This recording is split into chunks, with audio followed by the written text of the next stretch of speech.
Hi, I'm Gary Young. And I'm Carys and Gary. Every week, Carys and I will be talking about those stories in the news that are overreported and the ones that are going completely under the radar, not talked about enough. This is Over the Top, Under the Radar.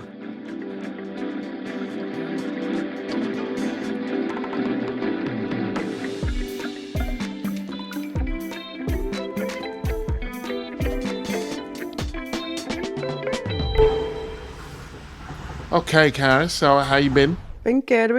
I'm in Italy. I'm in Italia. I won't inflict my Italian on you. In Italy? You're so fancy, Carys. Well, you know, people, if you're child-free/childless like me, July and August is an expensive time to have a holiday. So I'm big on the September jaunt. I'm not sure if you've seen, but Kemi Badenoch is working class. She says she worked at a McDonald's. That's what made her working class, even though she grew up posh. I went to Windsor Castle once.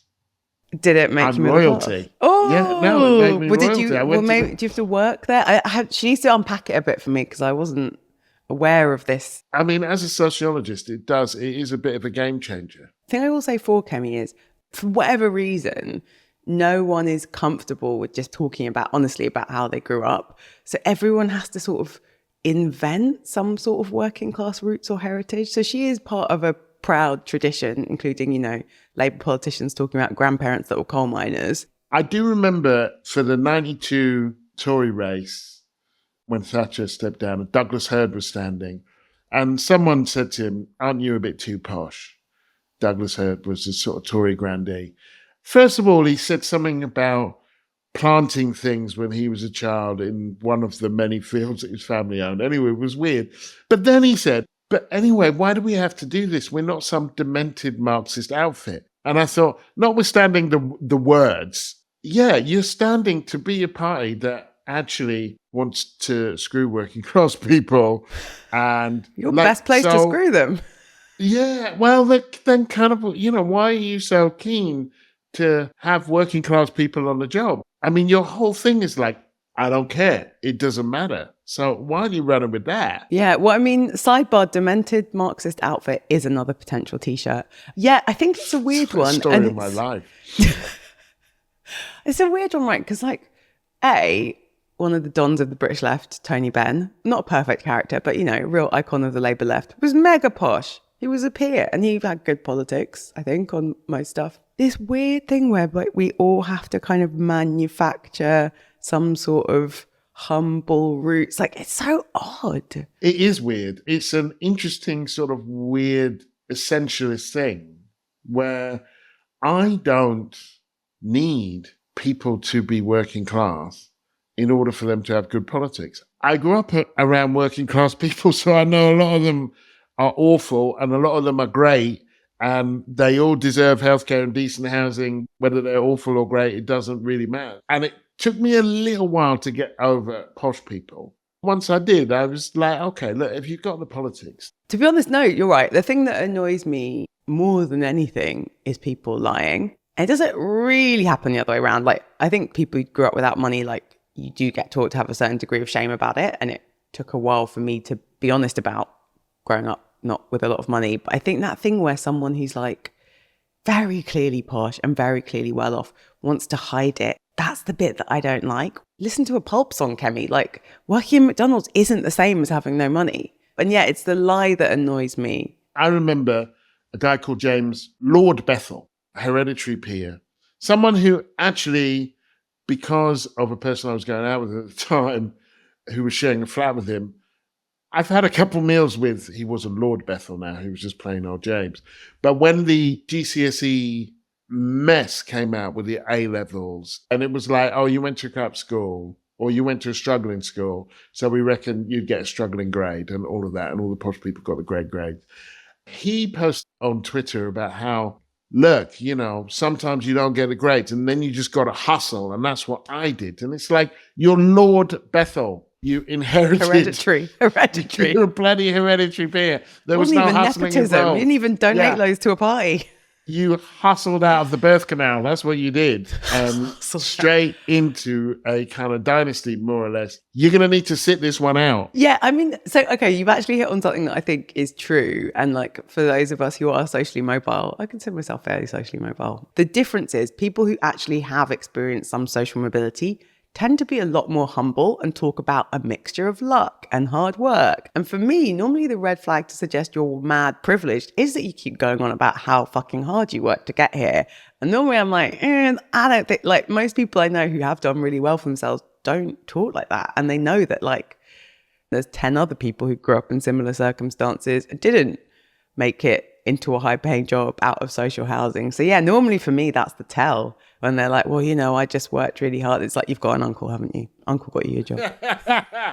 Yeah, I know. I mean, that's my thing, you know, David Cameron and cutting welfare. And it's like, you never pulled yourself up by your bootstraps, man. You were wearing loafers. I think we should throw this open to the listeners. And also, if we have any posh listeners, if anyone self-identifies as posh and is comfortable with that term, because as you say, a lot of people shirk it, write in. We want to hear from you. We have an email from a listener. Dear Gary and Carys. Gary and Gareth, that could be an alternative brand for us.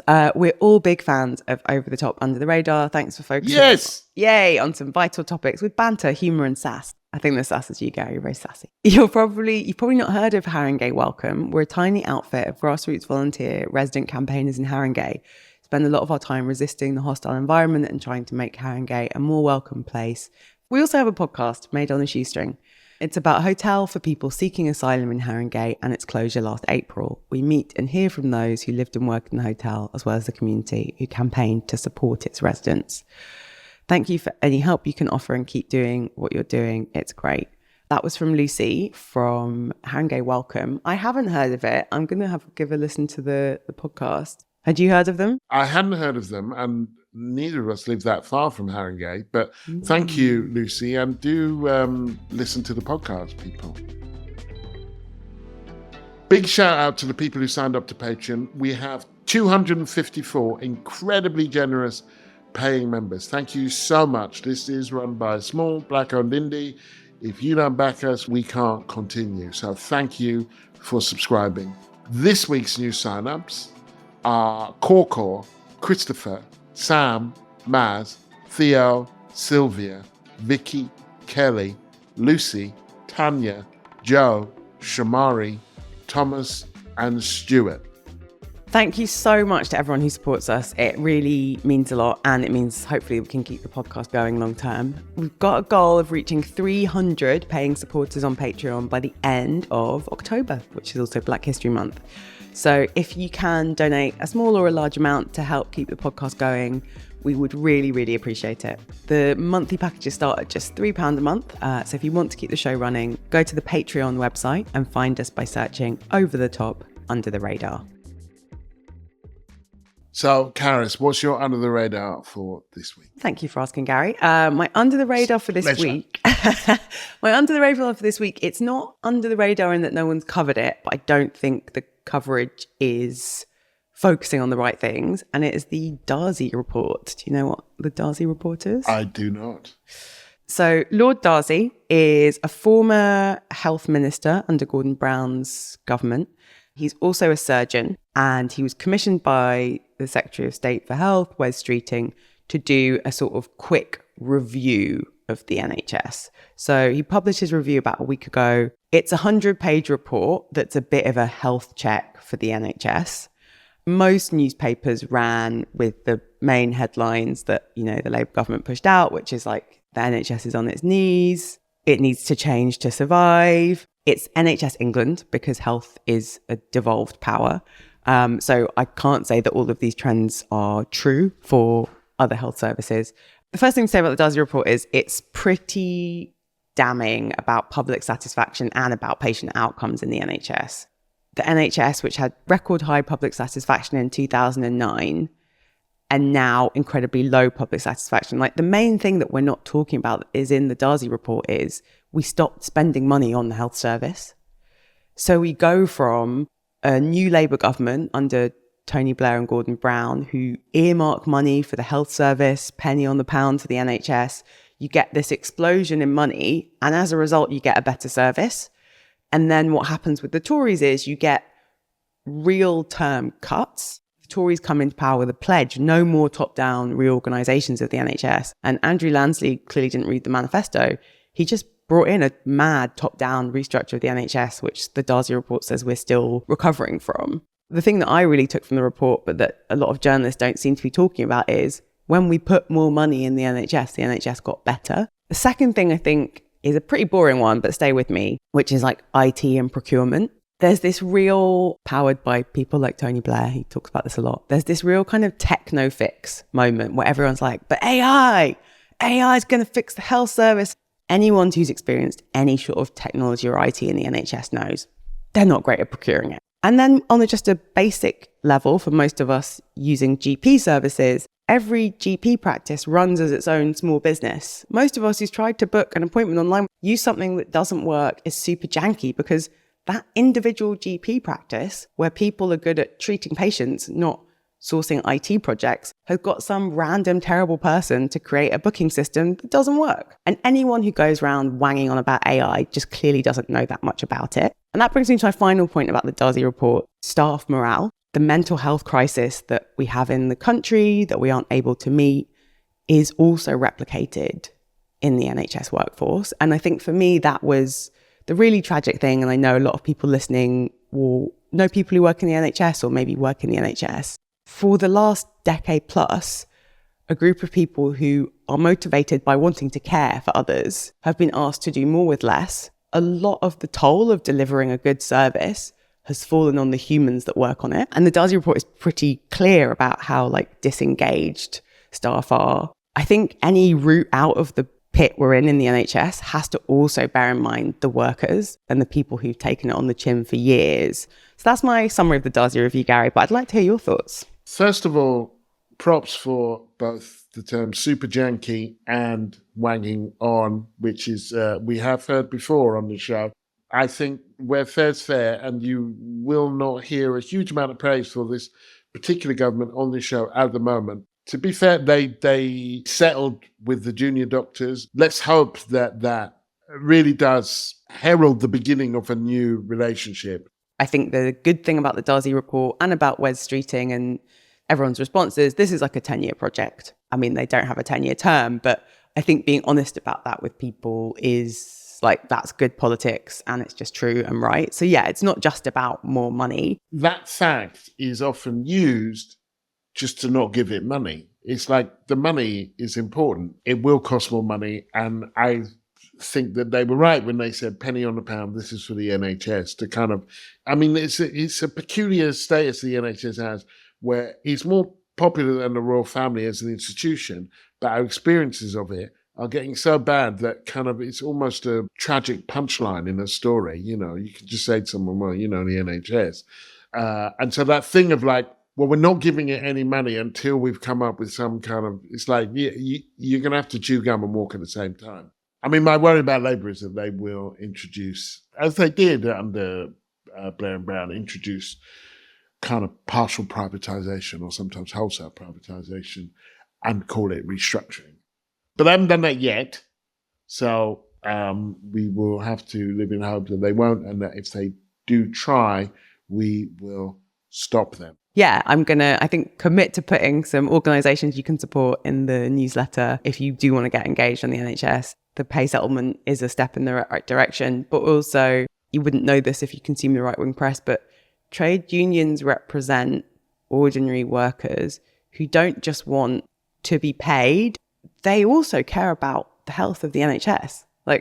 Trade unions that represent nurses and doctors, I mean, they're not all technically called trade unions, but the groups that represent NHS workers want the NHS to survive, have ideas about how patient outcomes can be better. A trade union is a good body to consult about how to improve care as well as conditions for the workers. And so, yeah, having a government that listens to trade unions is a step in the right direction. I think we also there was a nice line in the Darzi report about patient voice. The patient voice is not loud enough. And then that's kind of on us, isn't it? Trade unions need to be loud. We as patients need to be loud. And we need to say, this is what we want and this is what we expect. And this is what we're not going to settle for. My over the top is tough choices. And Keir Starmer keeps talking, he kept the cap, the 2-child cap, on a policy which meant that poorer families who had access to social funds could only access those funds for 2 children. If they had 3 children, then there would be nothing for the third. He said that was a kind of tough choice. That tough choice meant that almost 1.6 million children in 440,000 families were missing out on a significant amount of money. The winter fuel payment. And that means 71% of pensioners with a disability will have their winter fuel payment cut. Around 780,000 low-income pensioners who should be eligible for the winter fuel payment will miss out because they're not claiming pension credit. Once again, he said that was a tough choice. What journalists do is repeat the term. It's almost like a script. Well, Keir Starmer says you have to make tough choices. And they take that term at face value. Lenin said, capitalists will buy themselves out of any crisis so long as they make the workers pay. This, to me, would be an example. These are not tough choices, and journalists should not let them get away with saying, well, he just says they're tough choices. A tough choice does not involve punching down to the very young and the very old, many of whom couldn't even be in trade unions because they're no longer working or they're not working yet. A tough choice would be to take on big business, would be to take on the markets, would be to say that richer people are going to have to pay for this. It is not a tough choice to beat up on the young and poor and the old and poor. Well, I think you're right. It's a good example of how sometimes the political media just repeat a line they've been given. There's something about this Labour government where they seem to be taking the worst from the coalition and the 2010 Tories and the worst from New Labour and then kind of mashing that up into this like Eeyore-ish, everything's so terrible, there's no money because the Tories are awful and we can't do anything. So we're going to have to kick the old people and the kids. Yeah, it's this weird like false binaries. I mean, winter fuel I think is a bit different to the 2-child benefit cap because the right-wing media care about it.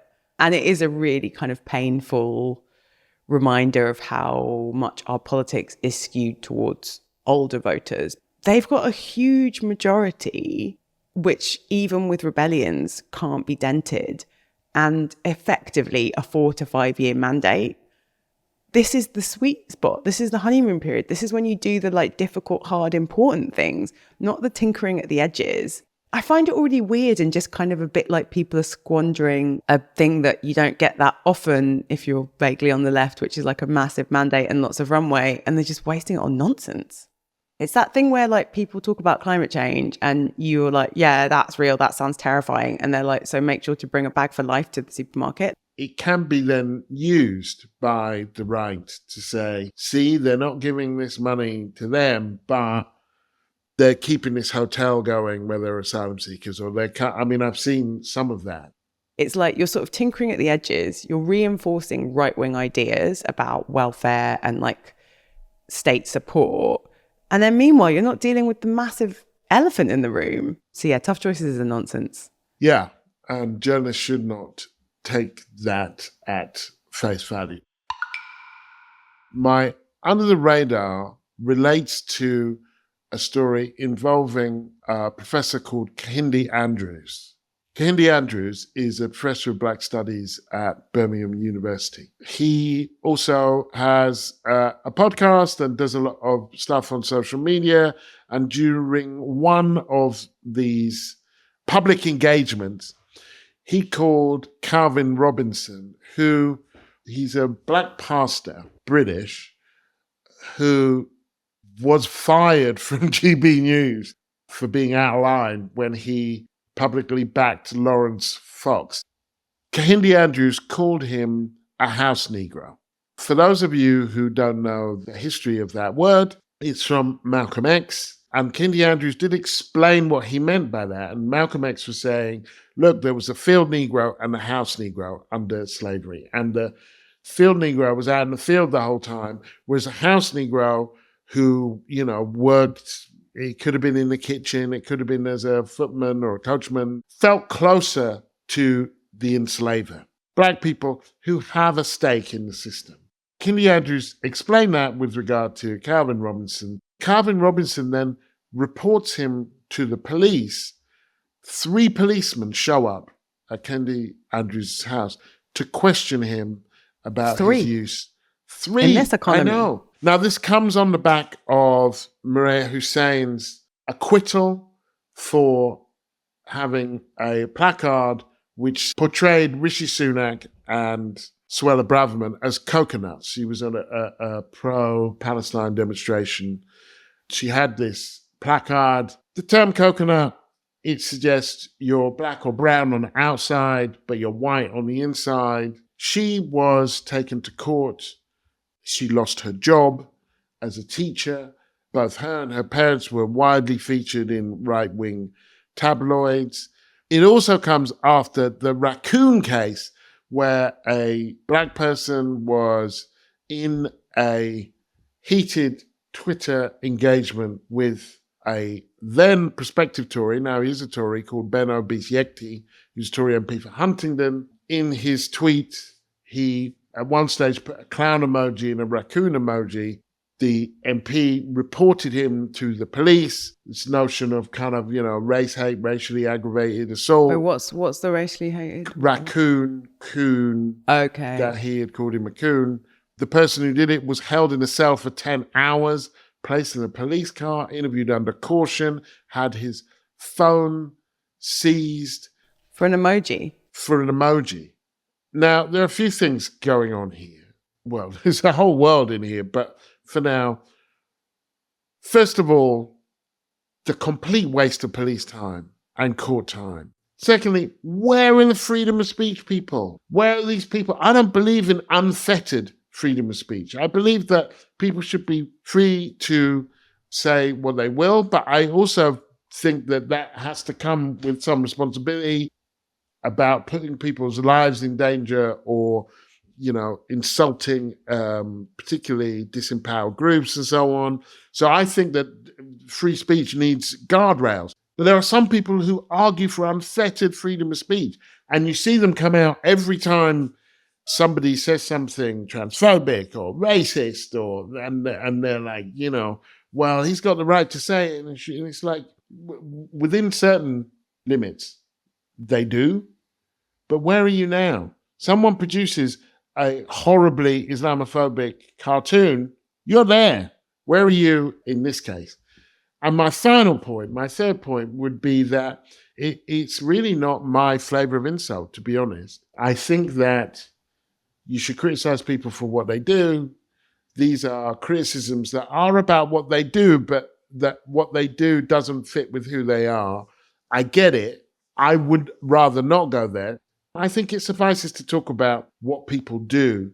And I don't think that we have to relate to what people are.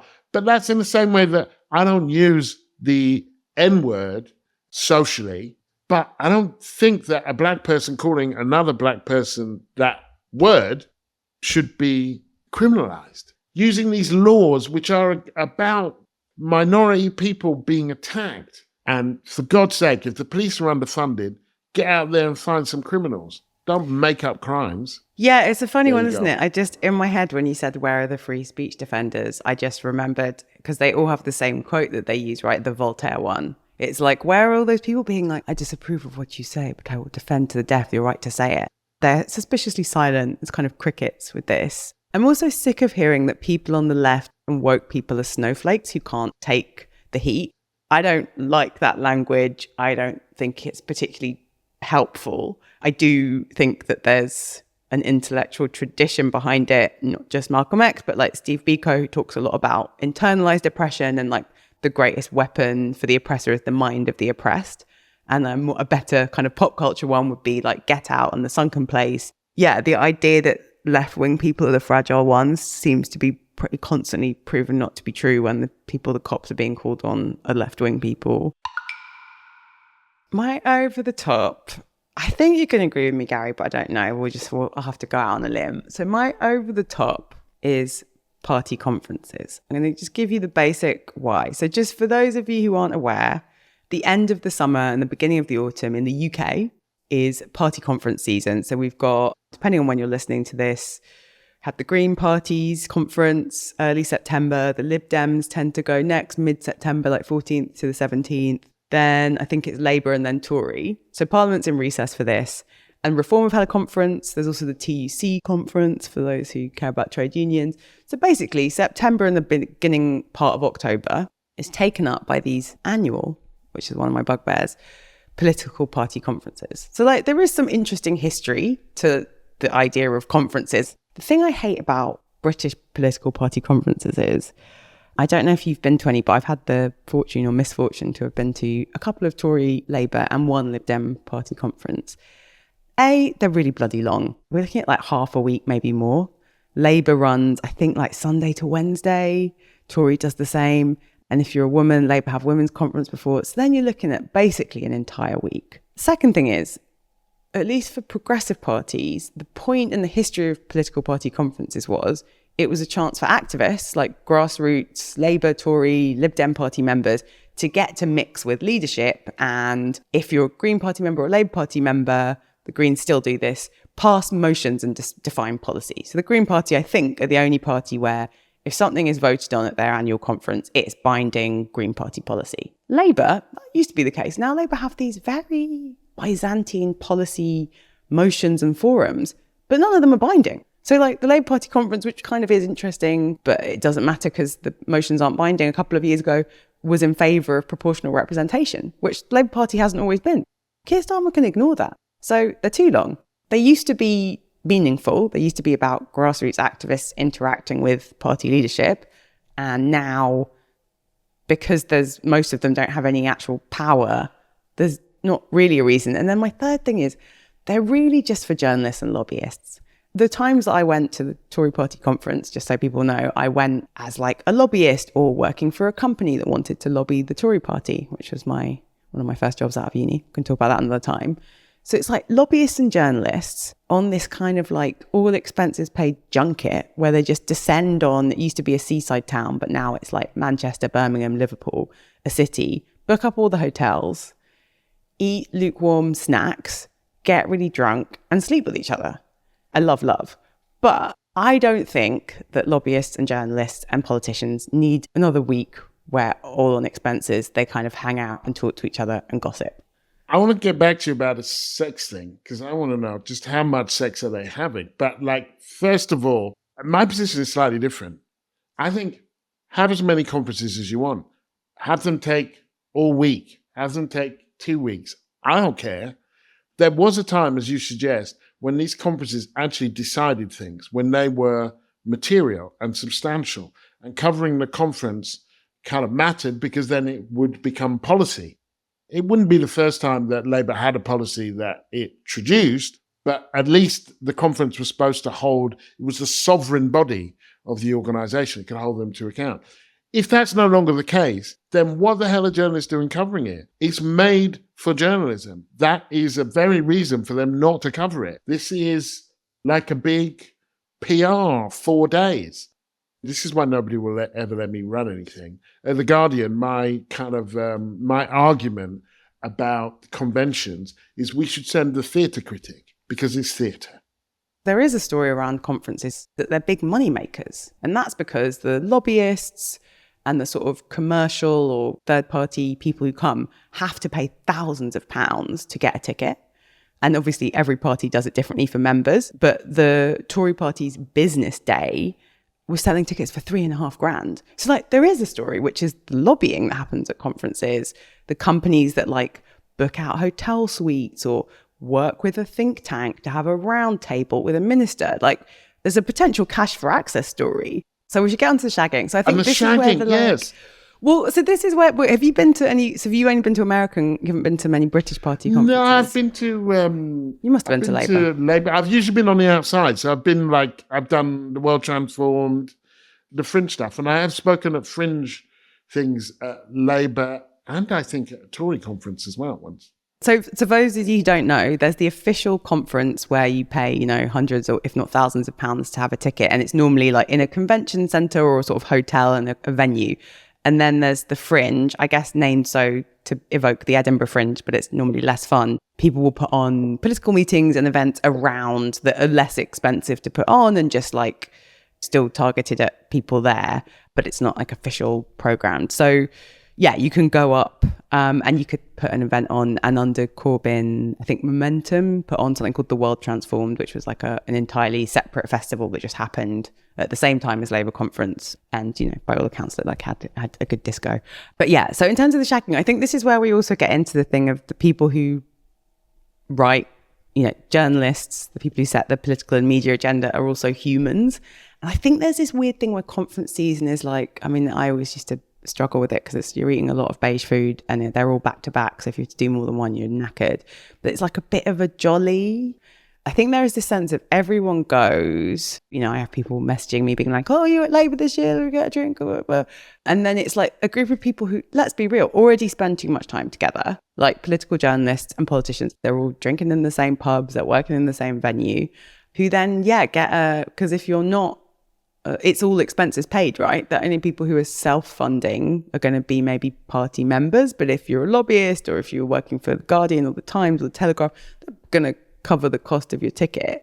I do know some couples who got together or met at party conferences. So I don't wish that they hadn't met and, had their beautiful children or the wonderful wedding that I got to go to. So I'm not against love, Gary. But like, if the main point of them is for like journalists and politicians and lobbyists to like get pissed and shag, can't they just do that? Normally, I've seen, it wasn't conference, it was during the COVID, but I saw some clips of Tories dancing. Yeah. And, they say that you can tell what people are like and how they dance. I guess I wanted to know more about conference acts, but when I think about some of them, actually, maybe I don't, actually. So, thanks for listening to Over the Top and Under the Radar. Remember to like, subscribe, leave a review wherever you get your podcasts. Yes, please do support us. If you like the podcast, share it, tell people, leave us a good review. And you can sign up to our newsletter at overunderpod.com, and you can email us at info@overunderpod.com. If you want to support the show, find us by searching Over the Top Under the Radar on Patreon and connect with us on our socials at over_under_pod_.